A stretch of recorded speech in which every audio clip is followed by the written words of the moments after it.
مجھے وسیم کی کال کا انتظار تھا. میں نے سوچ لیا تھا کہ 6 بجے تک اس کی کال نہیں آئی تو میں اسے کال کر لوں گا, مگر 5:45 بجے اس کی کال آ گئی. اس نے کہا گوگل میپ پر یہ علاقہ نکالیں.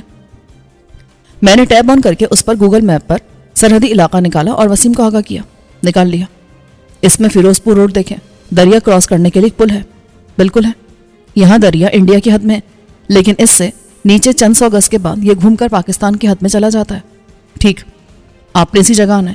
یہاں سے کراسنگ کرتے ہی آپ نشیب میں آ جائیں گے اور انڈیا کی طرف سے محفوظ ہو جائیں گے. رہنمائی کیسے ہوگی؟ آپ نائٹ ویژن کا استعمال کریں گے اور ہماری طرف سے ایک انفرا ریڈ ٹارچ آپ کو گائیڈ کرے گی. لیکن خیال رہے, یہاں انڈیا نے کسی زمانے میں بارودی سرنگیں بچھا دی تھیں اور آپ نائٹ ویژن سے زمین دیکھ کر آئیں گے. جہاں بارودی سرنگ ہوگی وہاں اسپاٹ سا نظر آئے گا. میں فکر مند ہو گیا. یار یہ تو خطرناک چیز ہے, اسی لیے میں نے نائٹ ویژن کا کہا ہے. سمجھ لیں صرف 1% خطرہ رہ جائے گا. آپ موبائل سے رابطے میں ہوں گے اور آپ کو گائیڈ کیا جائے گا. تم لوگ علاقے کی نگرانی کر رہے ہوگے؟ بالکل. کسی کی آمد سے پہلے ہم خبردار ہو جائیں گے. وقت کیا ہوگا؟ رات 12 بجے کے بعد. آپ اشارہ ملنے پر روانہ ہوں گے, لیکن 12 تک بالکل تیار رہیے گا. ٹھیک ہے, میں نے کہا اور وسیم نے کال کاٹ دی. موبائل چارج ہو گیا تھا. میں نے اس کا ہینڈ فری آزما کر دیکھا. وہ بہترین کام کرا تھا. میں نے سم اس میں شفٹ کر دی.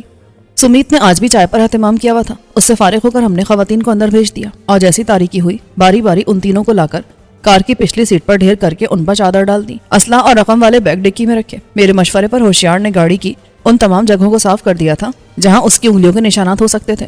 اس نے اس گاڑی کی ڈرائیونگ سیٹ سنبھالی اور میں ہوشیار کی جیپ میں اس کے پیچھے تھا. یہ سب کرتے ہوئے میرے دل میں خدشہ تھا کہ کہیں کسی چکر میں نہ پھنس جاؤں اور ہماری روانگی کھٹائی میں نہ پڑ جائے. انہونیاں میرے آس پاس ہی رہتی تھیں, مگر سب آسانی سے ہو گیا. ان تینوں کو گاڑی سمیت لدھیانہ سے کوئی 40 کلومیٹر پہلے سڑک کے ساتھ چھوڑا.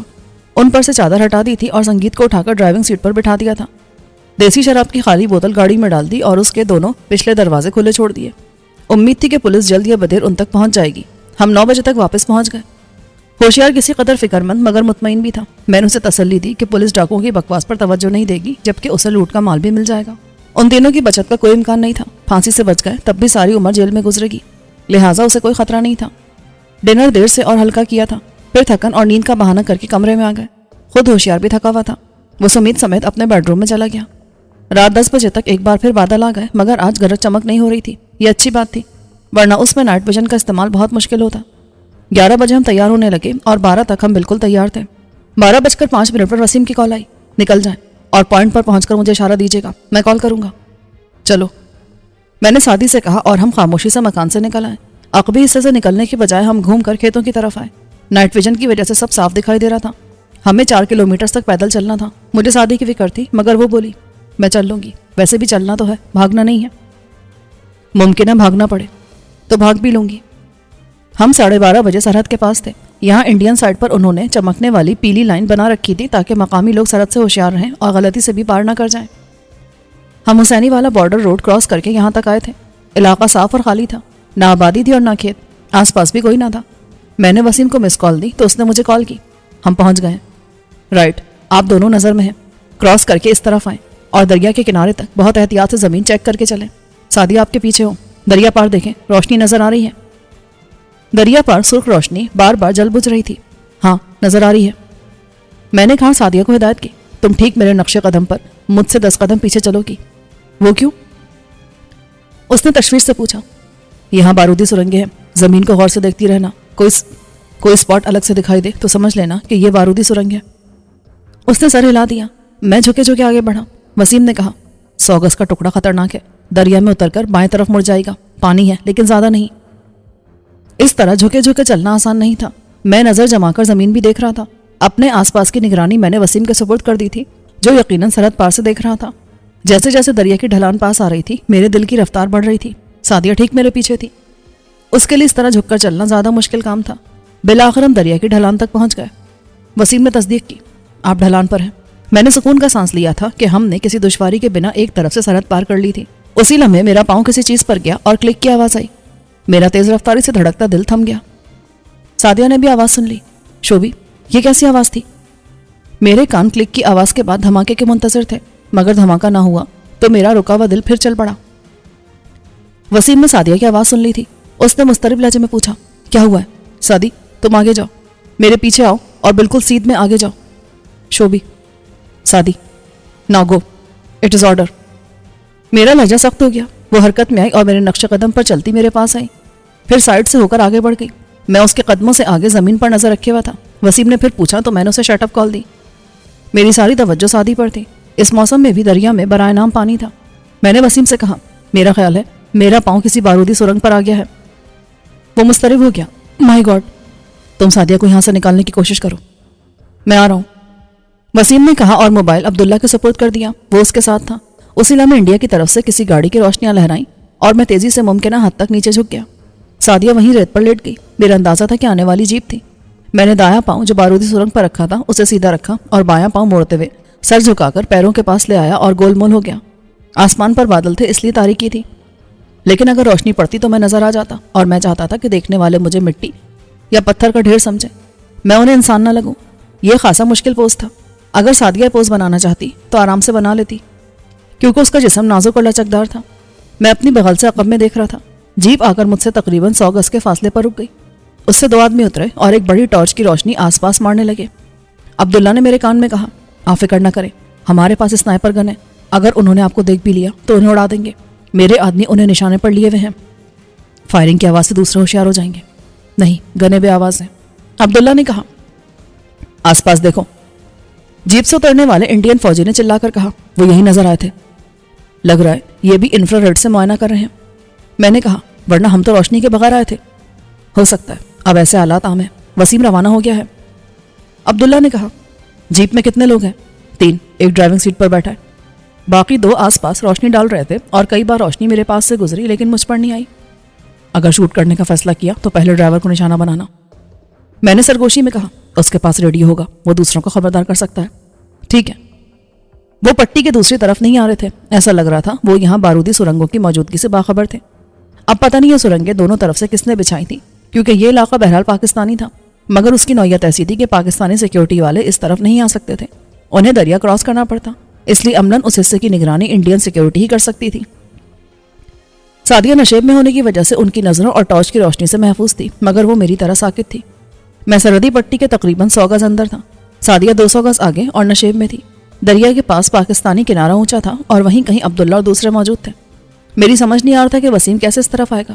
یہاں کوئی نہیں ہے, ان کو بھی مصیبت پڑ جاتی ہے, اس سمے ہمیں دوڑاتے ہیں. ایک فوجی نے گندی گالی دے کر کہا, ٹھیک سے دیکھ لے ورنہ وہ تیری ماں. دوسرے نے مزید گند اگلی. وہ نچلے درجے کے اہلکار لگ رہے تھے جن کی زبان اور لہجہ دونوں ہی گندے تھے. وہ بس ٹارچ گھما رہے تھے. انہوں نے ایک بار بھی سکون سے ٹارچ کا استعمال نہیں کیا تھا. اسی تیزی سے ایک بار روشنی مجھ پر سے گزری تھی, مگر وہ مجھے دیکھ نہیں سکے. انہیں آئے ہوئے 5 منٹ بھی نہیں ہوئے تھے, مگر مجھے لگ رہا تھا کہ میں نہ جانے کب سے اس پوز میں تھا. میری کمر درد کرنے لگی. میری خواہش تھی کہ وہ جلد از جلد دفع ہو جائیں. بالآخر انہوں نے واپسی کا فیصلہ کیا. چل واپس. پہلے والے نے پھر گالیوں کا ڈھیر اگلا اور مڑا تھا کہ اچانک یہ ٹارچ کی روشنی میری طرف آئی. اس بار اس نے دیکھ لیا. یہ کیا ہے؟ کہاں؟ کدھر؟ انہوں نے مجھے دیکھ لیا. میں نے عبداللہ کو مطلع کیا. وہ دونوں پاگلوں کی طرح ٹارچ کی روشنی اس طرف ڈال رہے تھے, مگر خوش قسمتی سے دوبارہ روشنی مجھ پر نہیں آئی. اگر میرا پاؤں بارودی سرنگ پر نہ ہوتا تو میں اس وقت ان کی طرف فائرنگ کی پرواہ کیے بغیر بھاگ کھڑا ہوتا, مگر میں ہل بھی نہیں سکتا تھا. میرا پاؤں ہٹتا اور سیکنڈ سے بھی پہلے میرا جسم ٹکڑوں میں بٹ جاتا. بچنے کا سوال ہی پیدا نہیں ہوتا تھا. پہلے والا چلایا, وہ دیکھ دریا کے ساتھ. میں گول مول ہوا تھا. ان کی بات نے مجھے چونکایا اور میں نے سر اٹھایا تو سعدیہ کو دریا کی طرف بھاگتے دیکھا. میرا دل بیٹھ گیا. اس نے مجھے بچانے کے لیے یہ حماقت کی تھی. وہ خود کا رائفل کی حد میں تھی. میں نے بولٹ کھڑکنے کی آواز سنی اور عبداللہ کو حکم دیا, شوٹ ہم جلدی. عبداللہ کا شوٹر ساتھی پہلے ہی حرکت میں آ گیا تھا. میں نے سائیں کی آواز سنی, پھر گولی لگنے کی آواز آئی, جیسے کسی سخت لکڑی پر پتھر مارا ہو. میں نے سر گھما کر دیکھا. ایک گر گیا تھا اور دوسرا جیپ کی طرف بھاگ رہا تھا. ابھی وہ جیپ سے کچھ دور تھا اور چلا کر ڈرائیور کو خبردار کر رہا تھا. دوسری سائیں کی آواز آئی اور اس بار ڈرائیور جو جیپ اسٹارٹ کرنے کی کوشش کر رہا تھا سیٹ پر ڈھیر ہو گیا. بچ جانے والا جیپ تک پہنچا تھا, مگر اسے اس میں سوار ہونا نصیب نہیں ہوا اور تیسری گولی اس کی پشت میں اتر گئی. وہ اچھل کر جیپ کے جنگلے سے ٹکرایا اور پھر نیچے گر گیا.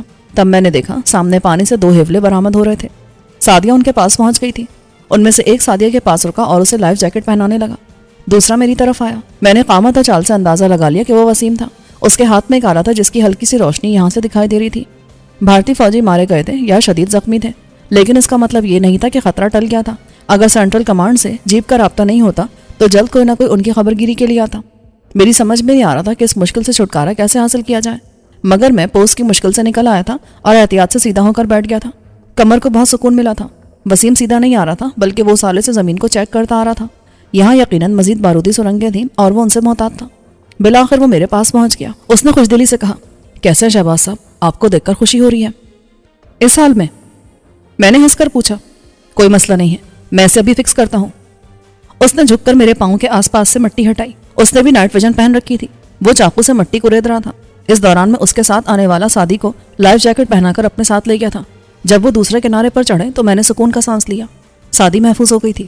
میں نے وسیم سے کہا, ٹھیک ہے, کوشش کرو, لیکن اگر یہاں مزید انڈین آئے تو تم فوراً واپس چلے جاؤ گے. اس نے کوئی جواب نہ دیا اور اپنا کام کرتا رہا. 1 منٹ میں اس نے بارودی سرنگ کے آس پاس سے مٹی ہٹا لی تھی اور دریا کنارہ ہونے کی وجہ سے اس پر مٹی کی تہ 6 انچ سے زیادہ آ گئی تھی. شاید اسی وجہ سے یہ نائٹ ویژن میں نظر نہیں آئی تھی. اس کا اوپری حصہ چھوٹا تھا لیکن نیچے سے خاصی بڑی تھی اور اپنی ساخت سے یہ پختہ شکن بارودی سرنگ لگ رہی تھی. چاقو سے مٹی کو ریتتے ہوئے وسیم نے اس کا وہ حصہ نکال لیا جو میرے پاؤں تلے دبا ہوا تھا. وسیم, احتیاط سے, آپ فکر نہ کریں, میں نے ان کا کورس کیا ہوا ہے, مجھے معلوم ہے کہ یہ کیسے ناکارہ ہوتی ہے. اب وہ چاقو کی نوک سے اس کی نچلی پلیٹ کے اسکرو کھول رہا تھا. یہ روسی ساختہ بارودی سرنگ ہے, اور شکر ہے کہ روسی ہے, کیونکہ میں اس کی ساخت اچھی طرح جانتا ہوں. یورپی اور امریکی بارودی سرنگیں پوری طرح سیل ہوتی ہیں, ان کی پلیٹ کھولی نہیں جا سکتی. اسے کھول کر کرو گے کیا؟ اس کا ڈیٹونیٹنگ گراری سے منسلک ہوتا ہے. ایک بار دباؤ آنے سے گراری گھوم کر تن جاتی ہے, اور جیسے اس پر سے دباؤ ختم ہوتا ہے گراری واپس اپنی جگہ آ کر ڈیٹونیٹر کو چلا دیتی ہے اور وہ بارودی مواد اڑا دیتا ہے. بولنے کے ساتھ وہ نہایت پھرتی سے کام بھی کرا تھا. اس نے 2 منٹ میں سارے اسکرو کھول دیے. اس کی بات سے مجھے اطمینان ہوا تھا کہ وہ اسے ناکارہ بنا سکتا ہے. اس نے بہت احتیاط سے چاقو کی نوک سے پلیٹ کے کنارے کو کریت کر واضح کرنا شروع کیا جو مٹی جم جانے سے تقریباً غائب ہو گیا تھا. یہ گول پلیٹ اس گول پائپ کے گرد تھی جس پر میرا پاؤں ٹکا ہوا تھا. میں نے پوچھا, یہ اوپر کیسے آئے گی میرا پاؤں ہٹائے بغیر؟ اسے پورا نہیں نکالنا ہے, صرف سرکانا ہے, گراری اس کے نیچے ہوتی ہے. اب اس نے نائٹ ویژن آف کر کے ایک چھوٹی پینسل ٹارچ نکال کر آن کی اور اسے منہ میں دبا کر نیچے جھک گیا. روشنی ہم دونوں کے درمیان تھی, اس لیے امید تھی کہ دور سے نظر نہیں آئے گی. وسیم نے مجھے سیدھا کھڑے ہونے کو کہا تاکہ اسے کام کے لیے زیادہ جگہ مل سکے. میں سیدھا کھڑا ہو گیا. اس دوران میں میرا پاؤں سختی سے بارودی سرنگ پر جما ہوا تھا. میں نے دریا کے پار دیکھا جہاں عبداللہ اور اب سادی بھی تھے. عبداللہ رابطے پر لیکن چپ تھا. میں نے پلٹ کر جیپ اور زمین پر پڑے بھارتی فوجیوں کی طرف دیکھا. مجھے معلوم تھا کل دونوں ملکوں میں گرما گرم بیانات اور دھمکیوں کا تبادلہ ہوگا. چند دن بعد بھارتیوں کی طرف سے ہماری کسی پوسٹ پر فائرنگ کی جائے گی. بدلہ لینا بھی تو ضروری تھا. اب وسیم خاموش تھا کیونکہ اس کا کام اہم ترین مرحلے میں داخل ہو گیا تھا. اسے گراری کو اپنا کام کرنے سے روکنا تھا اور اس معاملے میں ذرا سی غلطی سرنگ کو اور اس کے ساتھ ہمیں بھی اڑا دیتی. میں سوچ رہا تھا کہ میرے ساتھ ساتھ وسیم کی جان بھی خطرے میں تھی. میں نے کہا, وسیم 1 منٹ رک کر میری بات سنو. وہ ساکت ہو گیا. جی کہیے. تمہیں یقین ہے کہ تم یہ کام 100% کر لو گے؟ 100 نہیں 90% یقین ہے. میں 100% یقین چاہتا ہوں. آپ مجھے کرنے دیں اور اللہ سے دعا کریں. اس نے نرم لہجے میں کہا اور دوبارہ ٹارچ آن کرتے ہوئے نیچے جھک گیا. اس وقت میں نے سچ مچ دل کی گہرائیوں سے اللہ سے دعا مانگی کہ اگر میرا وقت آ گیا ہے تو میرے دوست کو محفوظ رکھنا. میں تیری رضا میں راضی ہوں. میں نیچے نہیں دیکھ رہا تھا, دیکھ بھی نہیں سکتا تھا کیونکہ وسیم پوری طرح جھکا ہوا تھا. اچانک دور اسی طرف سے پھر روشنی نمودار ہوئی اور اس طرف آنے لگی. وسیم, کوئی اس طرف آ رہا ہے, گاڑی ہے. بس 1 منٹ اور. اس نے سر اٹھائے بغیر کہا. وہ پوری توجہ سے اپنا کام کر رہا تھا. گاڑی ابھی شاید 1-1.5 کلومیٹر دور تھی اور اسے یہاں آنے میں 2 منٹ لگ سکتے تھے. یہ کچا علاقہ تھا, یہاں کوئی گاڑی تیز رفتاری سے نہیں چل سکتی تھی. تقریباً 1 منٹ بعد بارودی سرنگ سے کٹ کی آواز آئی. وسیم نے نہ جانے کب سے رکا ہوا سانس لیا. گراری کاٹ دی ہے, اب آپ اللہ کا نام لے کر پاؤں ہٹائیں. تم دور چلے جاؤ, کم سے کم 10 قدم. آپ بحث مت کرو, گاڑی قریب آ گئی ہے. اس نے اس بار تعمیل کر مجھ سے 10 قدم دور چلا گیا. میں نے کلمہ پڑھا اور اللہ کا نام لے کر بارودی سرنگ سے پاؤں ہٹا دیا. ایک دھماکہ ہوا, لیکن یہ بارودی سرنگ کا دھماکہ نہیں تھا بلکہ آنے والی گاڑی کی طرف سے فائر کیا گیا تھا. گولی مجھ سے ذرا فاصلے سے گزری تھی. میں نیچے جھکا اور جھکے جھکے ہی تیزی سے دریا کی ریت کی طرف بڑھنے لگا. میری نظر زمین پر مرکوز تھی. میں ایک بار بارودی سرنگ سے بچ کر دوسری بار شکار ہونا نہیں چاہتا تھا. عقب سے اب خودکار رائفل گرج رہی تھی مگر اس کا نشانہ میں نہیں تھا. آنے والی گاڑی پہلی جیپ کے ساتھ رکی. اس کے ساتھ ہی عبداللہ کا ساتھی اسنائپر حرکت میں آ گیا. نیچے اترنے والا جھٹکے سے واپس گاڑی میں گرا تھا. اس کی رائفل جو شعلے اگل رہی تھی خاموش ہو گئی. وسیم دریا کنارے پہنچ گیا تھا اور میں ریت تک پہنچتے ہی تیز رفتاری سے جھکے جھکے بھاگ رہا تھا. اب عقب سے 2-3 ہتھیار رہ کر گولیاں برسا رہے تھے. پھر ایک اور اسنائپر کا نشانہ بنا تو ان کی ہمت جواب دے گئی اور وہ فائرنگ بھول کر تیزی سے واپسی کی راہ پکڑ چکے تھے. عبداللہ کی مضطرب آواز آئی, جلدی کریں, یہاں بھی کچھ لوگ آ رہے ہیں.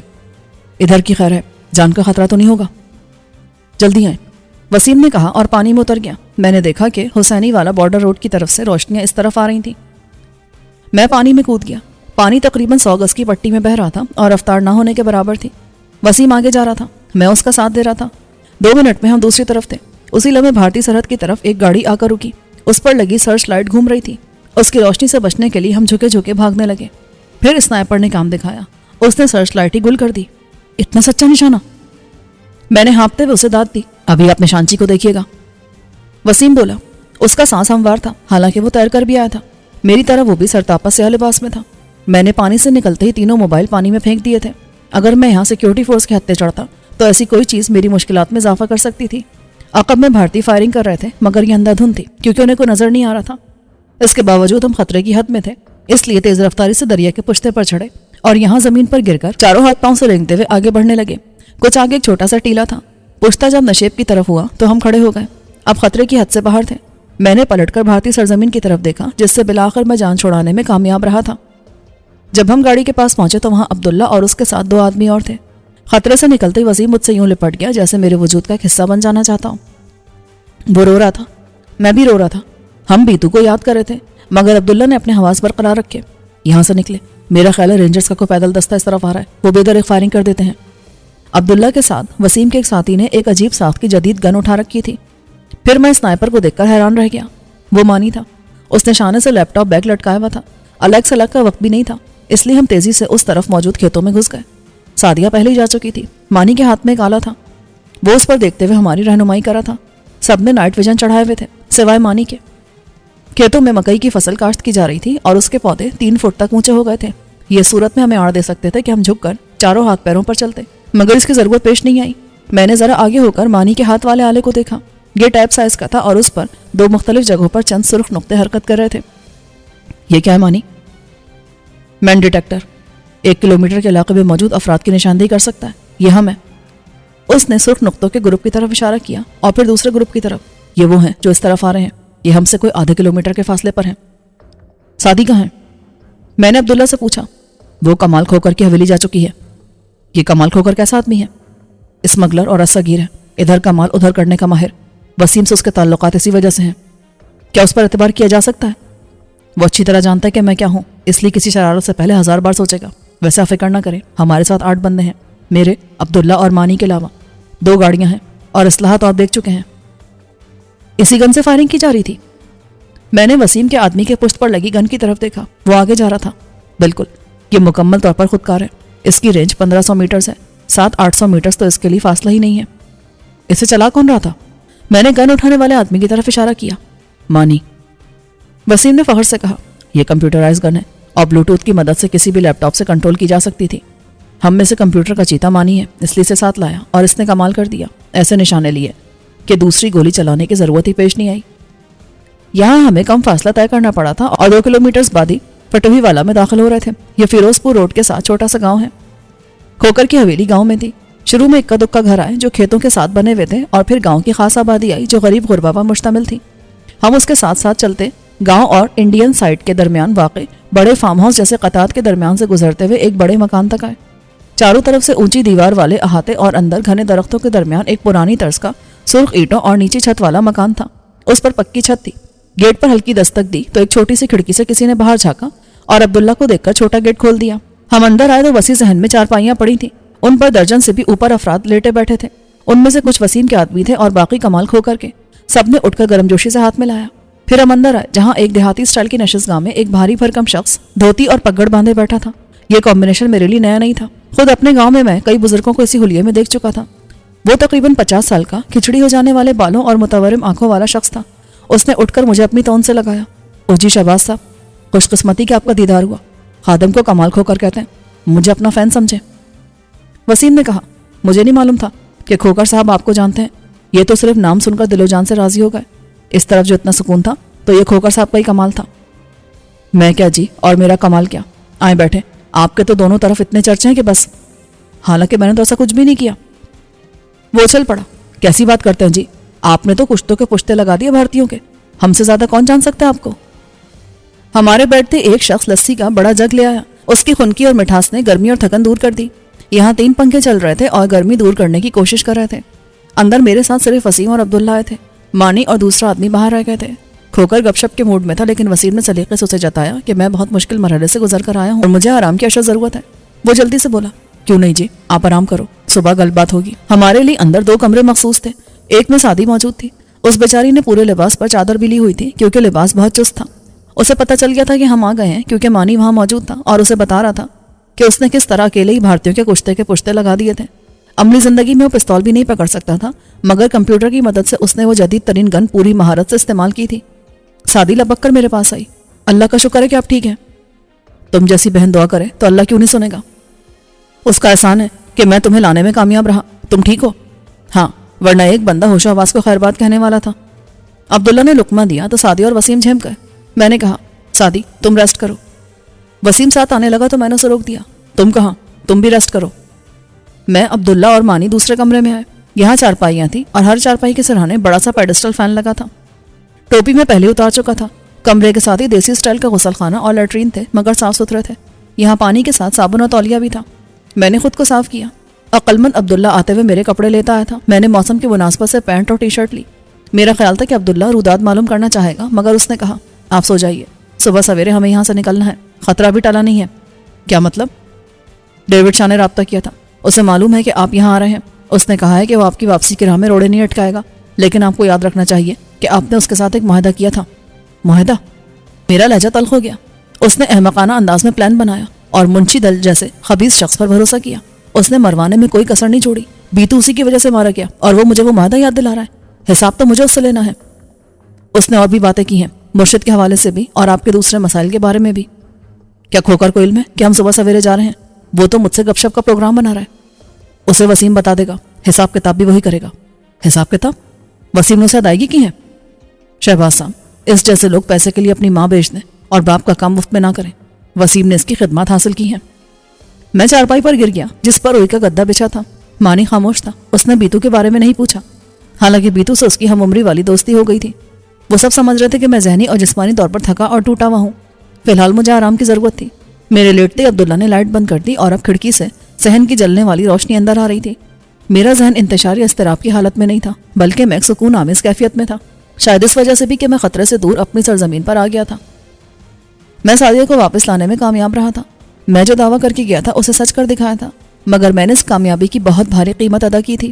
میں سادیہ کو لے آیا تھا اور بیتو کو وہیں چھوڑایا تھا. بیتو جو میرا کچھ نہیں تھا اور جو میرا سب کچھ تھا. اسی کے بارے میں سوچتے ہوئے سویا تو مجھے خواب میں بھی بیتو دکھائی دیا. وہ ایک چھوٹے سے کچے مکان میں اپنے جیسے 4-5 لڑکے اور لڑکیوں کے ساتھ تھا.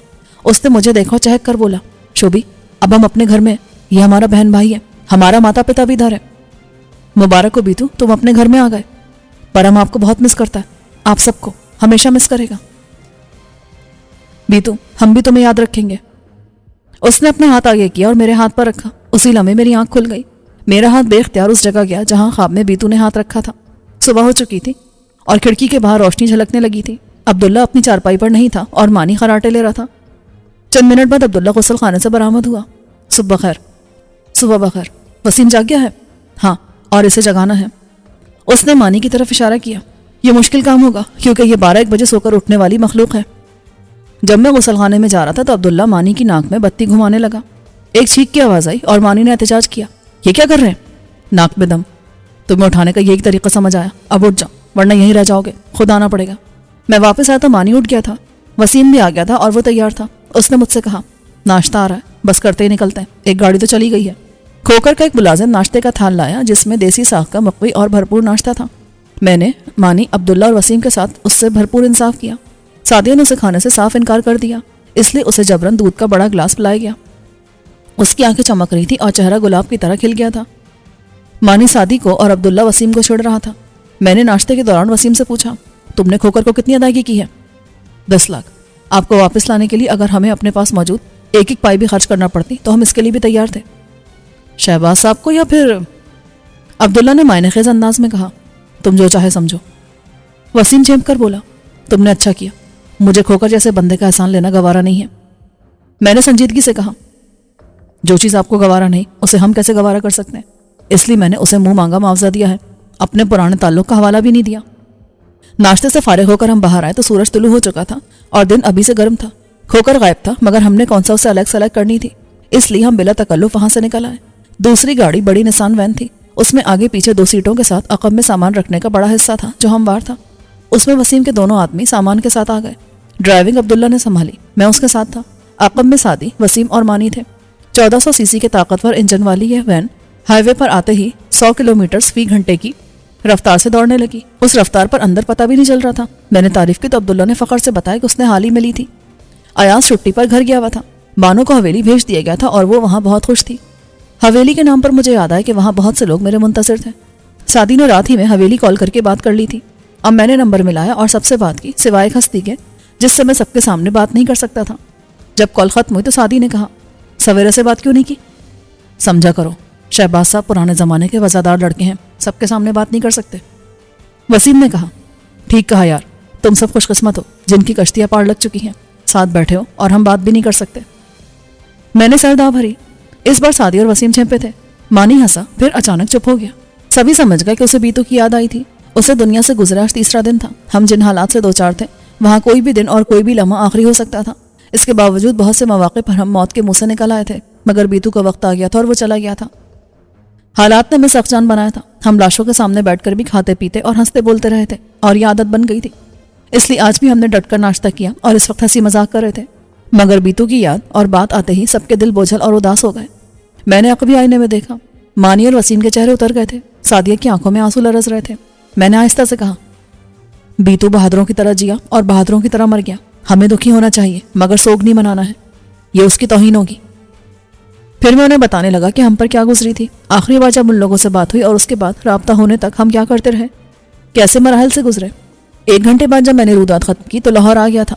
ہم لاہور کے مضافات سے ہوتے ہوئے جی ٹی روڈ پر آ گئے۔ بیتو کے آخری لمحات کا ذکر کرتے ہوئے میں دکھی ہو رہا تھا۔ میں چپ ہوا تو سعدی بتانے لگی کہ اس پر کیا گزری تھی۔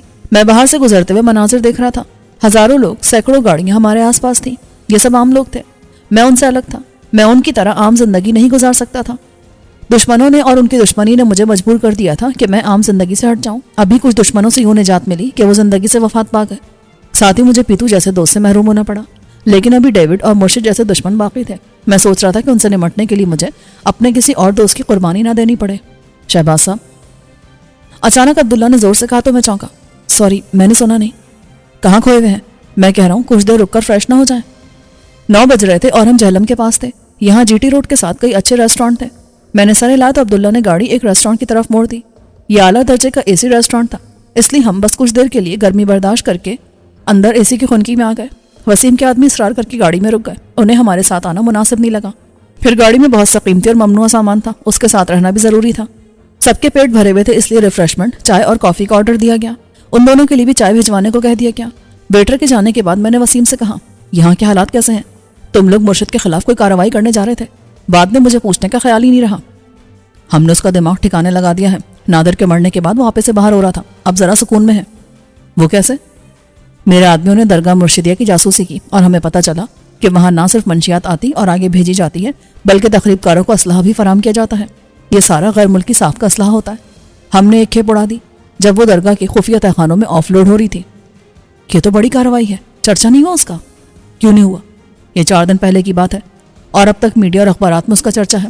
سننے میں آیا کہ خفیہ اداروں نے وہاں کارروائی کی ہے اور درگاہ سے متعلق کئی اہم افراد کو اٹھا کر لے گئے ہیں۔ یہ تو اچھی خبر ہے۔ اور مرشد کا کیا ہوا؟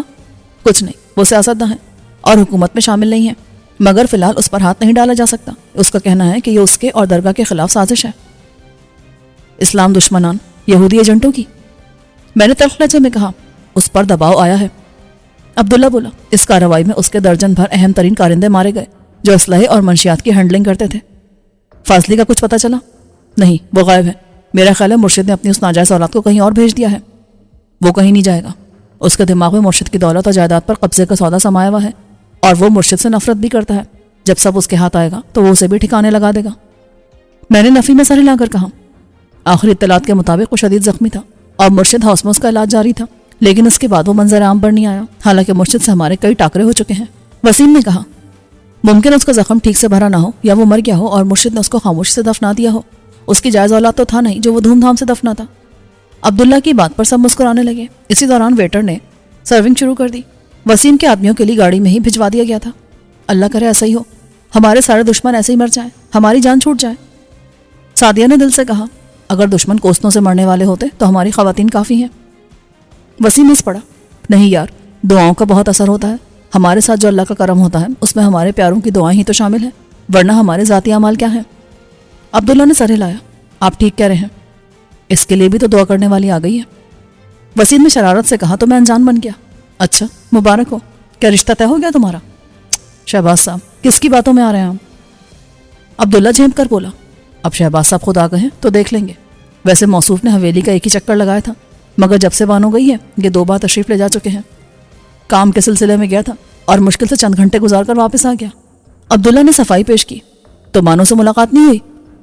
وسیم نے چیلنج کیا۔ ہوئی، سب سے ہوئی، تو اس سے بھی ہو گئی۔